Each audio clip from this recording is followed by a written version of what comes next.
Los aliento a abrir su Biblia en el pasaje que leí antes, en Lucas capítulo 12.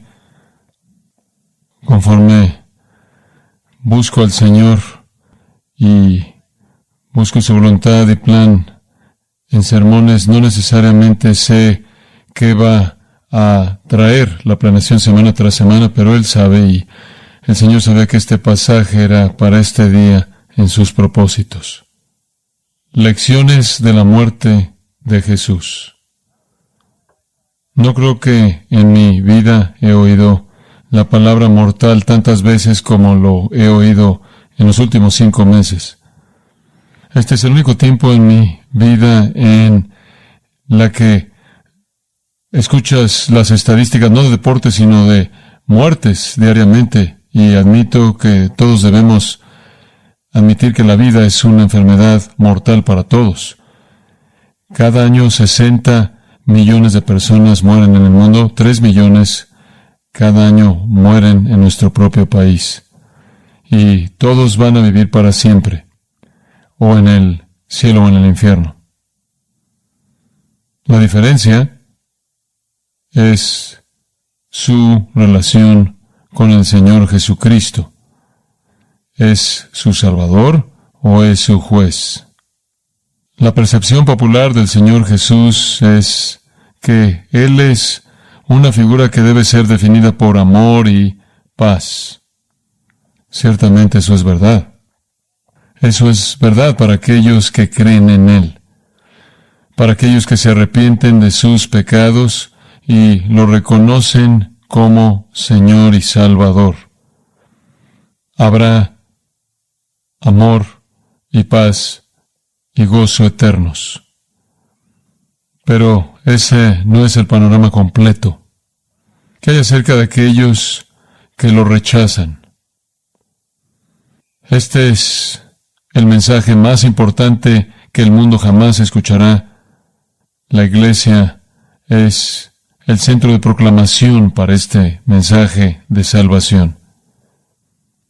En el versículo 51 de Lucas 12, Jesús le hizo una pregunta a la multitud. Es una multitud grande. Si usted va al comienzo del capítulo 12, versículo 1, dice que miles de personas, literalmente la palabra ahí significa 10,000, decenas de miles de personas estaban escuchándolo. Él les dice en el versículo 51, ¿pensáis que he venido para dar paz en la tierra? ¿Eso es lo que piensan? Después de todo, eso es lo que los judíos pensaban. Isaías lo llamó el príncipe de paz. Zacarías, el sacerdote quien fue el padre de Juan el Bautista, dijo que cuando el Mesías viniera, Él nos llevaría al camino de la paz. Jesús le dijo a sus seguidores en el aposento alto, la noche de su traición, la noche antes de su muerte, mi paz os dejo. Él de hecho declaró que Él iba a traer al mundo un reino espiritual de paz, Romanos 14, y un día un reino terrenal real de paz. Todo es verdad. Dios es un Dios de amor. Cristo es la expresión de ese amor.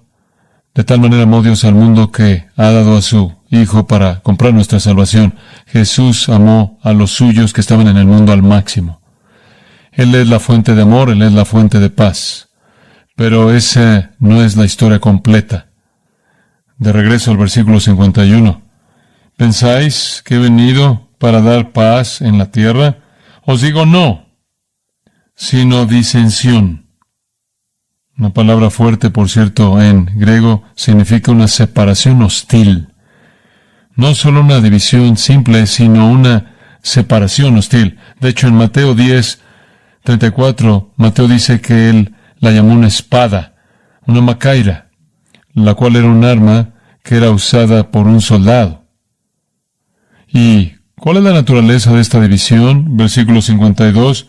porque de aquí en adelante 5 en una familia estarán divididos, 3 contra 2 y 2 contra 3.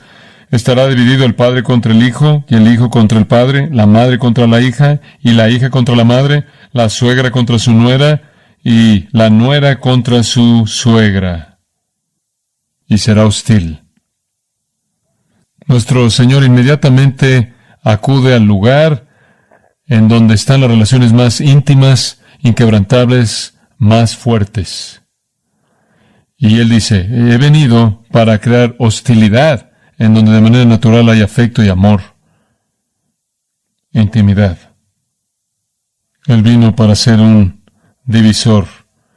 Jesús es un divisor. Él divide a todo el mundo. Como dije hace un momento, el Señor está hablando a lo largo de esta sección entera, comenzando en el capítulo 12, versículo 1, a una multitud enorme. Y Él les ha dicho muchas cosas. Él les ha dicho que le den la espalda a los falsos maestros dominantes que los están guiando al infierno. Él les ha dicho que teman a Dios. Él les ha dicho que lo confiesen a Él como Señor y Mesías. Él les ha dicho que encomienden sus vidas al Espíritu Santo de Dios. Él les ha dicho que rechacen las cosas materiales y el engaño del mundo. Él les está diciendo que vengan a Él para salvación. Y Él presenta estos llamados con un gran sentido de urgencia. Si usted regresa al versículo 40 del capítulo 12, dice, vosotros pues también estad preparados, porque a la hora que no penséis, el Hijo del Hombre vendrá. El juicio está en el horizonte.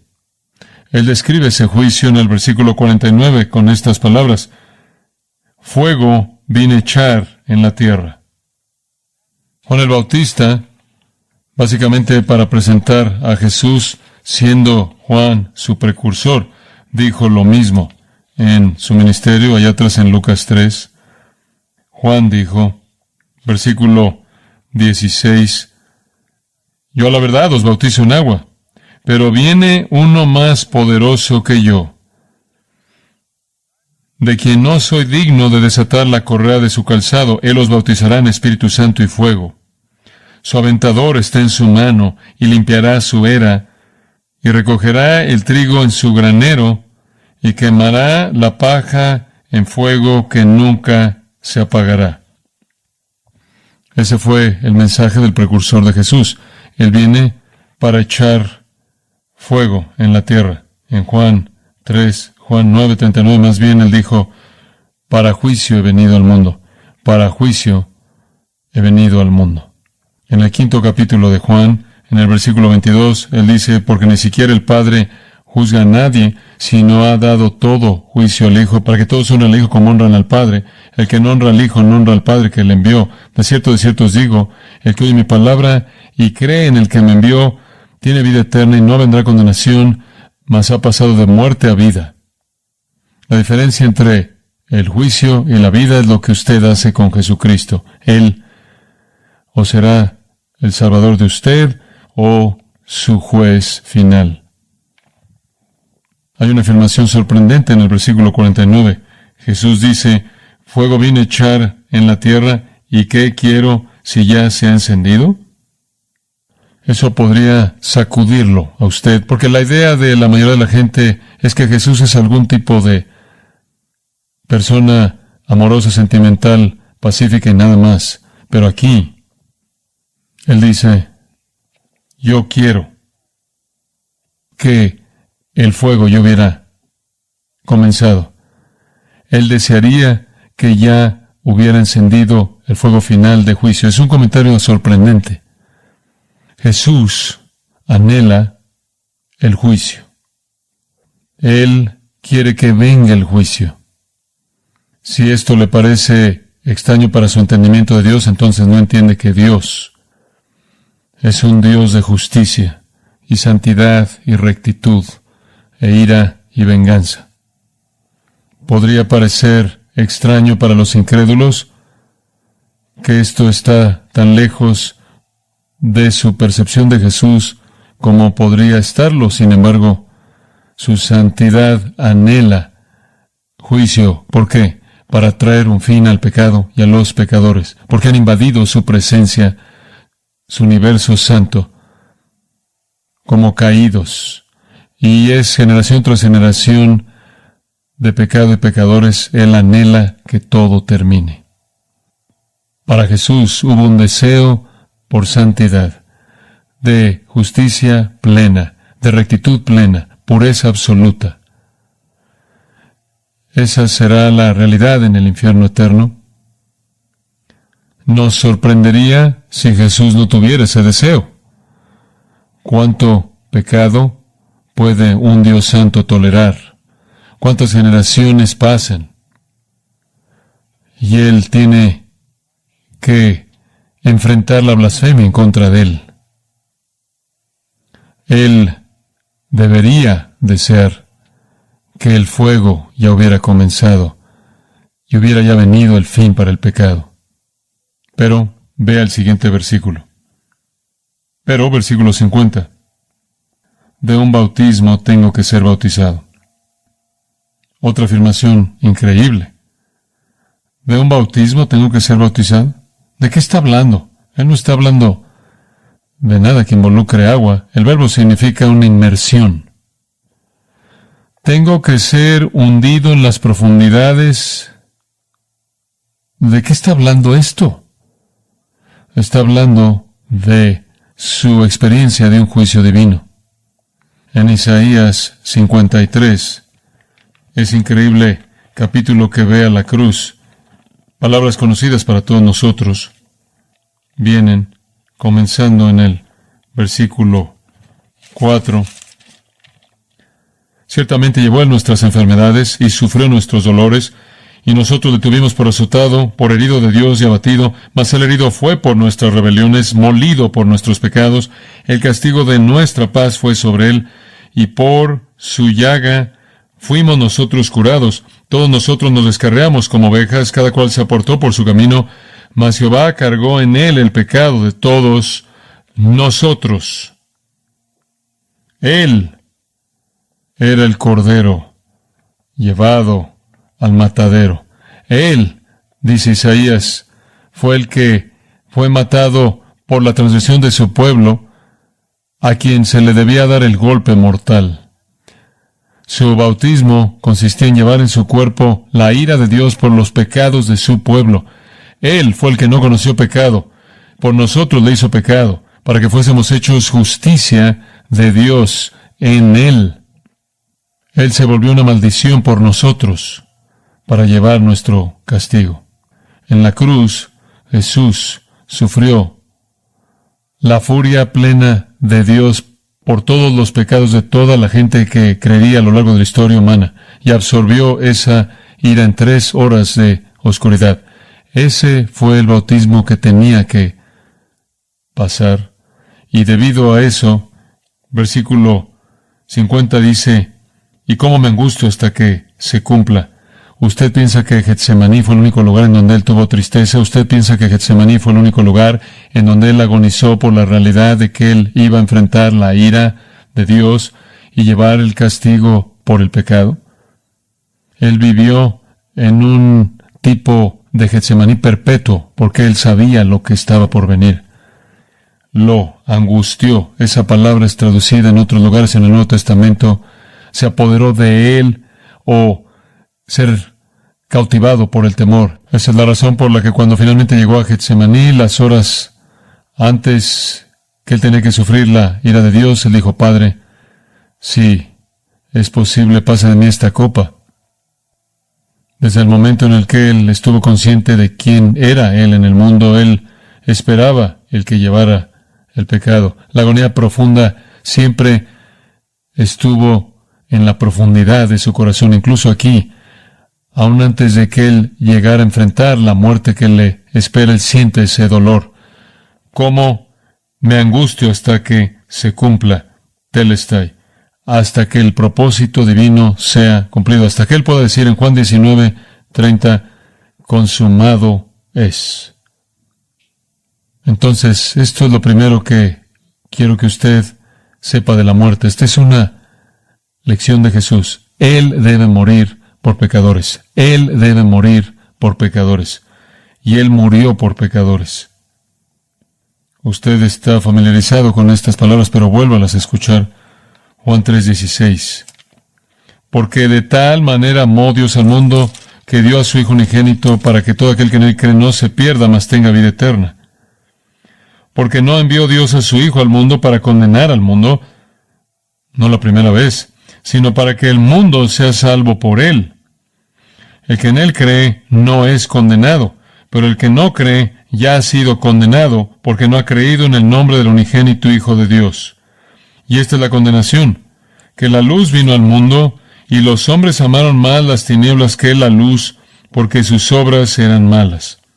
Porque todo aquel que hace lo malo aborrece la luz y no viene a la luz, para que sus obras no sean reprendidas. Mas el que practica la verdad viene a la luz, para que sea manifiesto que sus obras son hechas en Dios. Cristo vino para ser el divisor entre aquellos que están en la luz y aquellos que están en la oscuridad. Aquellos que han sido perdonados y aquellos que no han sido perdonados. Apocalipsis capítulo 1 presenta un retrato magnífico de Cristo. En el versículo 5 leemos esto: de Jesucristo, el testigo fiel, el primogénito, el protótocos, el primordial de los muertos y el soberano de los reyes de la tierra, al que nos amó y nos lavó de nuestros pecados con su sangre, y nos hizo reyes y sacerdotes para Dios su Padre. A Él sea gloria e imperio por los siglos de los siglos. Amén. He aquí que viene con las nubes, y todo ojo le verá, y los que le traspasaron, y todos los linajes de la tierra harán lamentación por Él. Sí, amén. Amén. Él vino la primera vez para amarnos y liberarnos de nuestros pecados mediante su sangre. Él viene la segunda vez para establecer su autoridad y para juzgar. En el versículo 18 de Apocalipsis 1 dice: y el que vivo y estuve muerto, mas he aquí que vivo por los siglos de los siglos. Amén. Y tengo las llaves de la muerte y del Hades. Él es el único que puede abrir el Hades. Él es el que tiene las llaves y rescatar al pecador y llevarlo al cielo. Él es el divisor.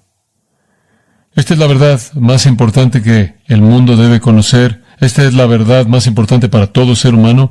La salvación del pecado y la muerte y el juicio es provista por la fe en Jesucristo únicamente. Solo hay una fuente de ese mensaje en el mundo. Esa es la iglesia de Cristo. Somos lo más esencial de todas las cosas. Habiendo dicho eso, nuestro Señor entonces confronta la indiferencia típica y la complacencia, la manera de pensar trivial, superficial, típica, que nunca llega a nada eternamente significativo. Y usted va a encontrar eso en el versículo 54. Decía también a la multitud: cuando veis la nube que sale del poniente, luego decís: agua vine, y así sucede. Y cuando sopla el viento del sur, decís: hará calor, y lo hace.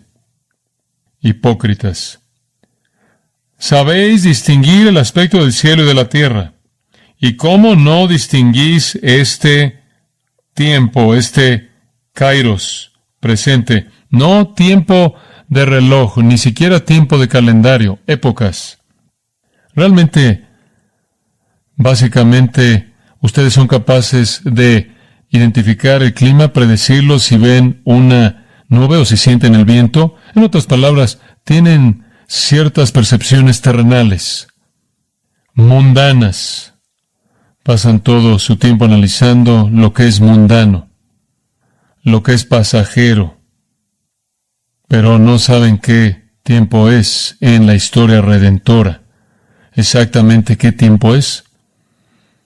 El Señor estuvo en Galilea, en Nazaret, allá atrás en Lucas 4, y Él entró a la sinagoga, en donde Él había crecido.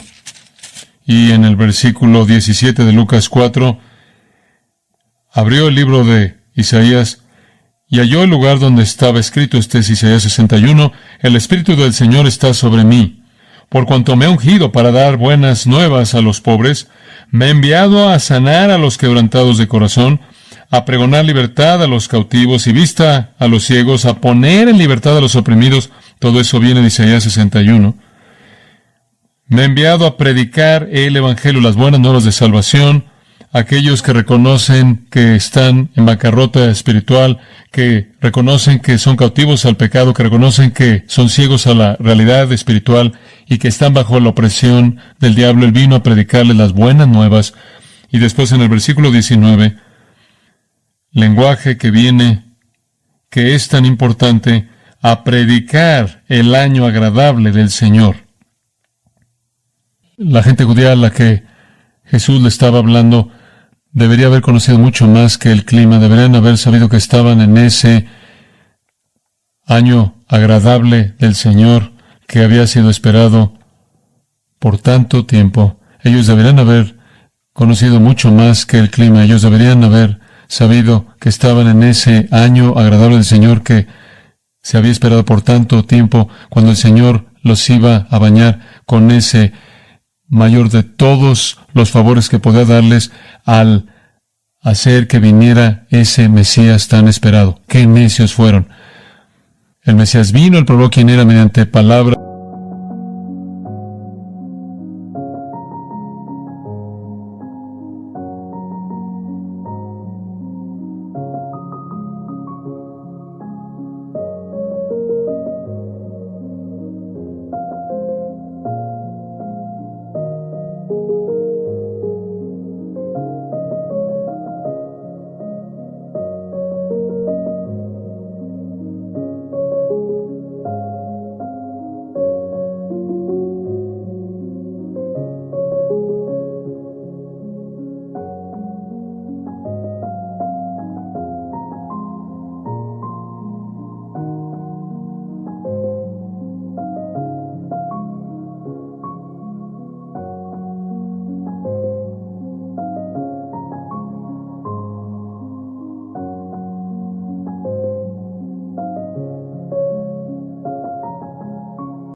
Y milagros, el día de salvación había llegado, el Salvador estaba ahí en medio de ellos. Ellos pretendieron ser religiosos, eruditos del Antiguo Testamento, los líderes de los ignorantes, y lo único que pueden hacer es analizar cosas superficiales, cosas terrenales, cosas temporales. Marcos capítulo 6 dice que se asombró ante su incredulidad. Él expulsó la enfermedad de la tierra de Israel. Él resucitó a los muertos, sanó a los enfermos, día tras día tras día. Las palabras que salieron de su boca, nadie jamás la habían oído. Nunca habían oído un hombre hablar como este hombre. Su virtud fue mostrada. Deberían haber sabido, porque el Mesías nacería en Belén, y ahí nació. Y todas las profecías de cómo sería el Mesías habrían sido muy evidentes en él. Ellos podían identificar el clima. No sabían qué tiempo era espiritualmente. Todavía es el caso. Dios es un Dios de compasión y misericordia, y aquí estamos 2000 años después, y todavía es el año agradable del Señor. Todavía hay tiempo. Su gracia es extendida a nosotros. Esa es la razón por la que tan pronto como Pablo hace la gran confesión de 2 Corintios 5:21 de que al que no conoció pecado, por nosotros le hizo pecado para que fuésemos hechos justicia de Dios en él. Pablo procede a decir inmediatamente: en el tiempo agradable te oí a ti y en el día de salvación te ayudé aquí. Hoy es el día aceptable, hoy es el día de salvación. Ustedes están viviendo en el día de salvación. Desde que Jesús llegó hasta este día mismo, todavía es el año agradable del Señor. El Creador, el Redentor, ha venido para ser Salvador y Señor, trayendo perdón, vida eterna. Él es el camino, la verdad y la vida. No hay salvación en ningún otro fuera de Él. Esta es la temporada de la gracia. Por cierto, ese pasaje de Lucas 4 que le leí, tomado de Isaías 61, dejó afuera otra parte de Isaías 61. Es el año agradable del Señor para Isaías y el día de la venganza de nuestro Dios. Isaías estaba diciendo que cuando el Mesías venga, será el día agradable y después habrá un día de venganza. Todavía estamos en el día agradable. Entonces, la primera lección acerca de la muerte por parte de Jesús, Él vino, Él murió para proveer este día agradable de salvación. Todavía está abierto. Las puertas del cielo todavía están abiertas. La puerta angosta todavía está abierta. La venganza de nuestro Dios todavía no ha caído. A la luz de esa realidad de su propia muerte, el Señor nos da 3 ilustraciones vívidas. Observa el versículo 57. Aquí está la primera. Y vamos a aprender 3 lecciones. ¿Y por qué no juzgáis por vosotros mismos lo que es justo? Cuando vayas al magistrado con tu adversario, procura en el camino arreglarte con él. No sea que te arrastre al juez, y el juez te entregue al alguacil, y el alguacil te mete en la cárcel. Te digo que no saldrás de allí hasta que hayas pagado aún la última blanca. Aquí está la primera lección. Usted va camino al juicio. Usted va a estar delante del juez. Bien haría usted en arreglarse con él antes de que llegue ahí. Esa es la lección. ¿Y por qué no juzgáis por vosotros mismos lo que es justo? ¿Por qué no ven lo que realmente es justo, recto? Lo que es más necesario es que traten con el asunto de lo que es correcto. Allá atrás en el comienzo del capítulo 12, nuestro Señor comenzó este sermón al decir en el versículo 2 que no hay nada encubierto que no haya de descubrirse, ni oculto que no haya de saberse. Por tanto, todo lo que habéis dicho en tinieblas a la luz se oirá, y lo que habéis hablado al oído en los aposentos se proclamará en las azoteas. Mas os digo, amigos míos, no temáis a los que matan el cuerpo, y después nada más pueden hacer. Pero os enseñaré a quién debéis temer. Temed a aquel que después de haber quitado la vida, tiene poder de echar en el infierno. Sí, os digo, a este temed. Teman al juez eterno. Teman al Dios eterno. Han violado su ley y su santidad. Más vale que vean el asunto de la justicia, porque está establecido para los hombres, dice Hebreos 9, que mueran una sola vez y después de esto el juicio. Van camino al juicio. La historia humana no va a terminar en algún tipo de desastre ambiental. El spray de pelo no lo va a destruir. La historia humana va a terminar cuando el juez diga, es el momento de la corte final. Haga un esfuerzo por arreglarse con él antes de que llegue ahí. Este todavía es el día agradable del Señor. Usted va a enfrentar el juicio y va a ser demasiado tarde en ese entonces. Pero usted puede arreglarse ahora. Y usted se arregla al abrazar la provisión que Él ha hecho para el perdón mediante la persona y obra del Señor Jesucristo. De otra manera, usted va a terminar pagando para siempre por sus propios pecados. Y nunca podrá estar mejor de cuando usted llegó al infierno. Su maldad perpetua y eterna hará que el castigo sea igual de perpetuo y eterno. Hay una segunda lección. Y la segunda lección viene en el capítulo 13, versículos 1 al 5. La lección es esta.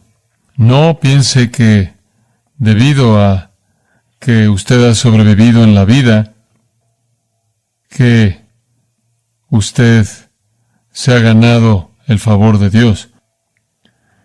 En este mismo tiempo estaban allí algunos que le contaban acerca de los galileos, cuya sangre Pilato había mezclado con los sacrificios de ellos. Pilato fue el quinto procurador romano. Él estuvo en Jerusalén de alrededor del 26 después de Cristo hasta el 36 después de Cristo, incluyendo, claro, el ministerio y la muerte de nuestro Señor. Hay mucha historia interesante y sorprendente de Pilato.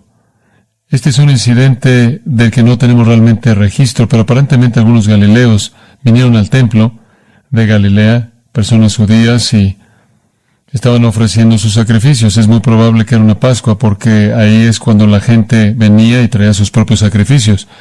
Y por alguna razón Pilato entró al lugar en donde estaban ofreciendo sus sacrificios con sus soldados y los mató. Mató a los galileos y mezcló su sangre con la sangre de sus sacrificios. Ese fue un incidente horrendo. Estas son personas que estaban adorando. Estas son personas devotas. Están en la Pascua. Están haciendo exactamente lo que el Antiguo Testamento prescribió que ellos hicieran. Y mientras que están haciendo aquello que deberían estar haciendo, una calamidad ocurre y literalmente son rebanados y matados. Bueno, había una especie de noción judía común que consistía en que si algo así le pasaba a usted, una calamidad le pasaba a usted, o incluso una enfermedad le pasaba a usted, eso significaba que usted era una persona mala. ¿Usted se acuerda de esos amigos que no valían nada de Job? Tratando de explicar por qué Job estaba teniendo tantos problemas, y Elifaz en el capítulo 4, versículo 7, expresa esta noción. ¿Quién pereció siendo inocente? La gente muere porque Dios los mata porque son personas malas. Elifaz dice, ¿sabes? ¿Cuándo fueron los rectos destruidos? Job, la razón por la que estás viviendo tanto sufrimiento y todo esto te ha pasado es porque eres malo. Bildad, otro amigo inútil, unos cuantos capítulos después, le dice a Job, he aquí, Dios no va a rechazar un hombre de integridad, y Él no va a apoyar a un malhechor. Job, tú tienes que entenderlo de manera clara. La razón por la que estás teniendo todos estos problemas es porque simplemente eres un hombre malo, un hombre malo. Este fue su consejo. Ellos fueron imparables en el capítulo 22, versículo 4. Elifaz dice, ¿es debido a tu reverencia que Él te reprende? Eso es sarcasmo. ¿Crees que estás sufriendo porque eres tan reverente? ¿Es debido a tu reverencia que Él entra en juicio en contra de ti? Por cierto, tu malicia es grande y tus maldades no tienen fin, porque sacaste prenda a tus hermanos sin causa, y despojaste de sus ropas a los desnudos. No diste de beber agua al cansado, y detuviste el pan al hambriento. Pero el hombre pudiente tuvo la tierra, y habitó en ella el distinguido.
A las viudas enviaste vacías, y los brazos de los huérfanos fueron quebrados. Por tanto hay lazos alrededor de ti, y te turba espanto repentino. Sabes, Job, no te conocemos muy bien. Tú eres un hombre malo. Tú debiste haber hecho todo esto. Esa es la razón por la que estás sufriendo. Esta es su teología. Se aparece en el capítulo 9 de Juan, cuando hay un hombre que nace ciego. ¿Y qué es lo que le dicen los líderes a Jesús? ¿Quién pecó, este hombre o sus padres?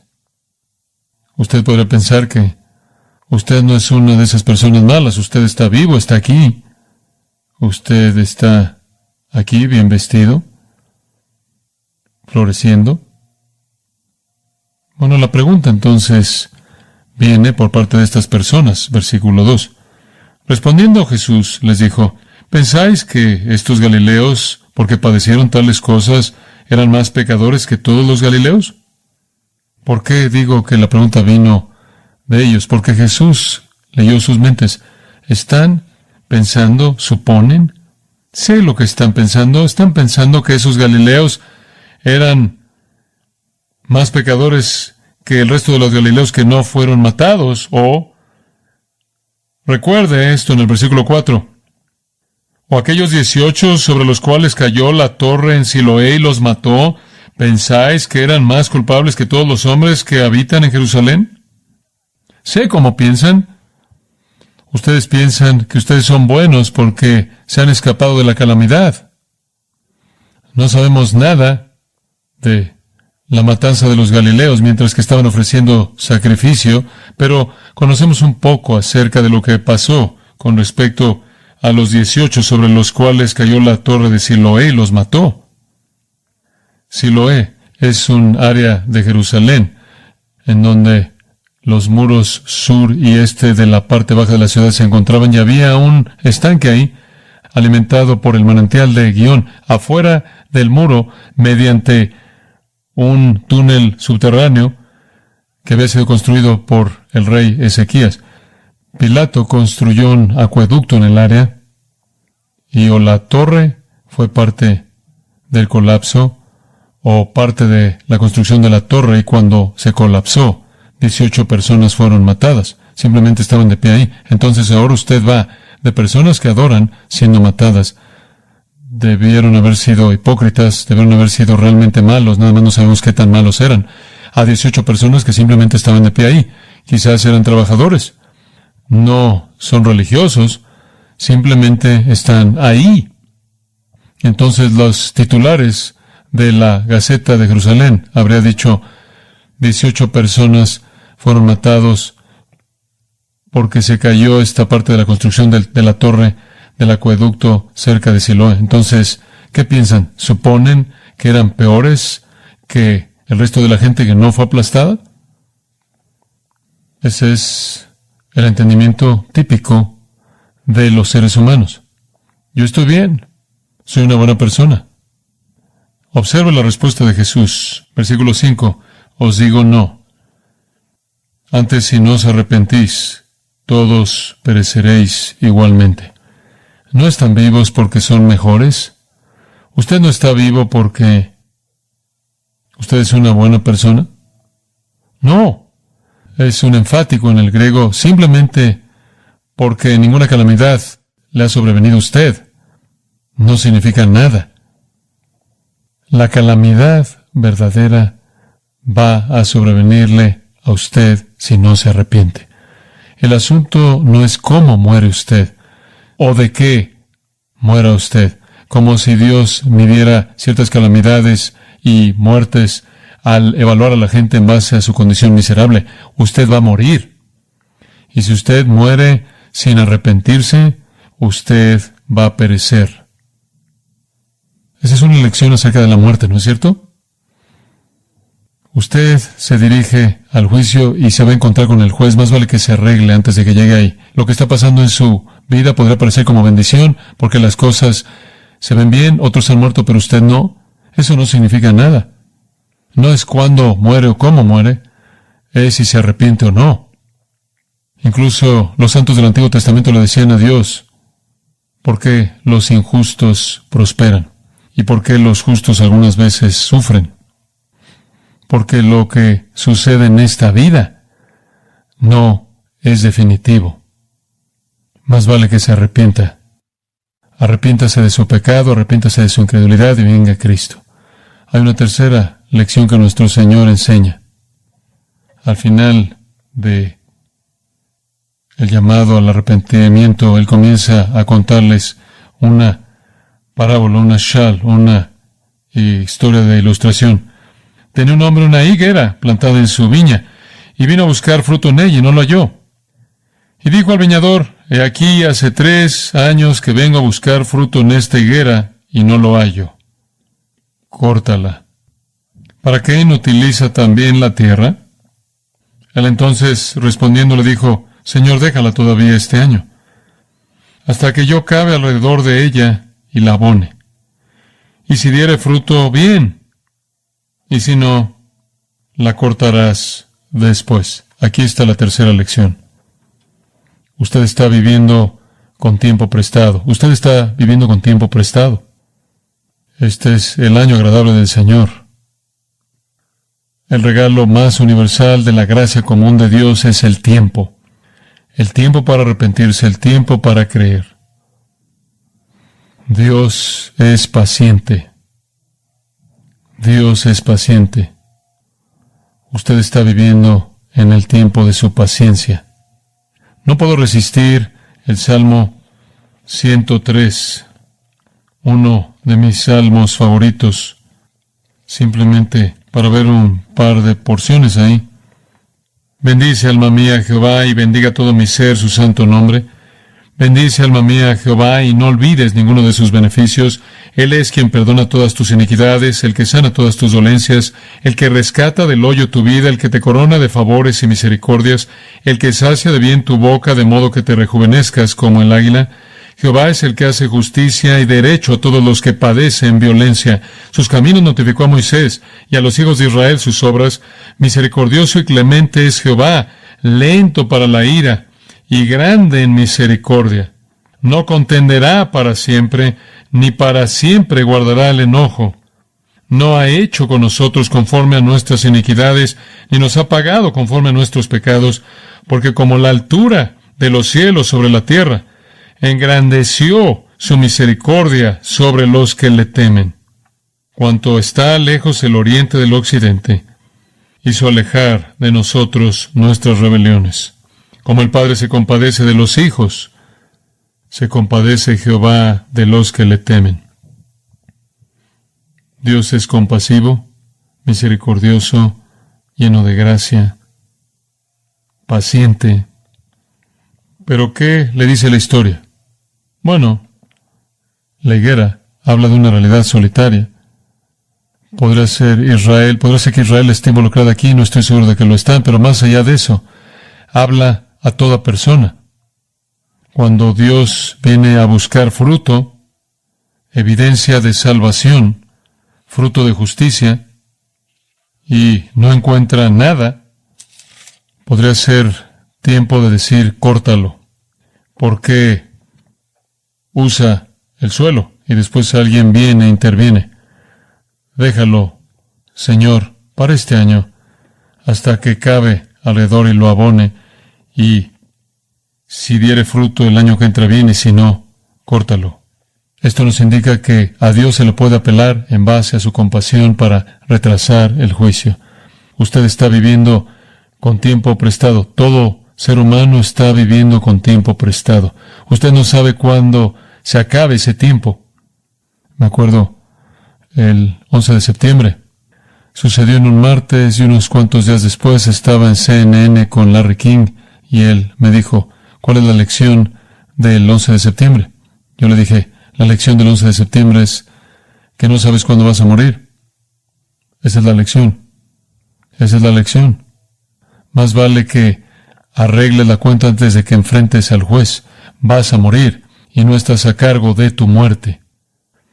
Y usted no sabe cuán lejos ha pasado ya. Quizás ya usó. Usted, en términos simbólicos, ya usó sus 3 años. Quizás está apenas a 1 año, en el año final. Y si usted no se arrepiente, usted es cortado en juicio. Yo creo que nunca he oído, como dije al principio, a tantas personas hablando de la muerte a un nivel tan superficial. Cuando usted habla de la muerte, usted habla de la eternidad. Usted está hablando de infierno eterno y de cielo eterno. ¿Es la iglesia necesaria en un tiempo como este? ¿Es el evangelio necesario en un tiempo como este? No necesitamos ser quien la iglesia es en el mundo y estar de pie y declarar la verdad del evangelio que rescata a los hombres de el juicio final y eterno. Nunca ha habido un tiempo cuando el mundo no necesitaba el mensaje de la iglesia.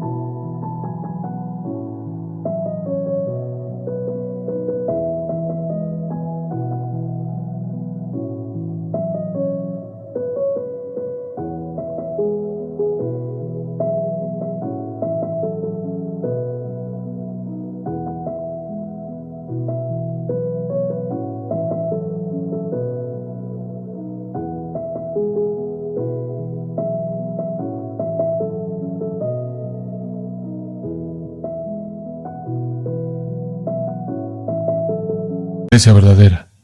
Tengo que decir iglesia verdadera. Odio pensar en eso, pero hay tantas formas falsas de la iglesia. Que cierren ellas. Este es el día de salvación y vamos a proclamar el Evangelio glorioso que salva. Oremos. Padre nuestro, sabemos que nos has diseñado para un tiempo como este. Pensamos en los himnos que cantamos, que fueron escritos en medio de tiempos de sufrimiento horrendos y de muerte, y los santos siempre estaban juntos para cantar tus alabanzas y proclamar tu evangelio. Conforme la gente a su alrededor estaba muriendo, estamos agradecidos porque no es un tiempo tan severo. No es una guerra en la que millones mueren. No es una plaga en la que millones mueren.